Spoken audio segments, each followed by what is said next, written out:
Leaders in Franklin made a move tonight that will go a long way to preserve history. This as they get ready to mark a major milestone. New at 10, our Chris Cannon shows us how history is in the making there. And Rory, just about 10 years ago, nearly all the land where the Battle of Franklin took place was developed.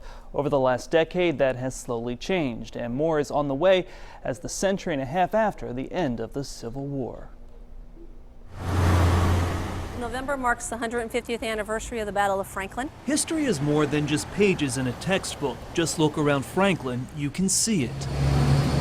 The city played a big role in the Civil War, and Franklin is ready to remember what happened all those years ago. We've gotten calls about the sesquicentennial from as close as Nashville and as far away as Australia. Ellie Westmanchin says visitors come to Franklin to take a step back in time. They want to run their hands along the barn at the Carter House and feel the bullet holes that were made during that battle. From Carter House to the cemetery on the eastern flank of the battlefield, history tourists get a sense of the Civil War. You really get immersed in the experience of what the battle was and what it felt like back in the day, and I think folks like to come and really have that experience and really get immersed into that experience.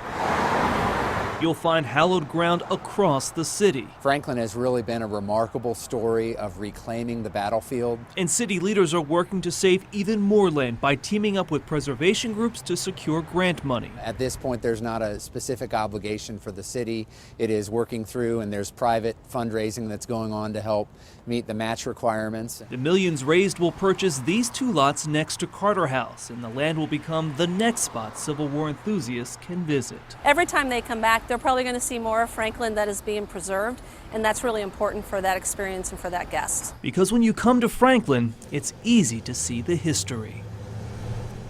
The property on Columbia Avenue where Domino's Pizza stands today will be cleared by the end of this year or early next year. That was the last Civil War property purchased. The group's Franklin charge is spearheading the effort to collect funds and reclaim this battlefield land. Rory? All right, Chris, there are events marking the 150th anniversary of the Civil War in Franklin all throughout the month of November, but the largest of those events will happen between November 13th and 15th. Of course, we have a link with all the information you need on newschannel5.com.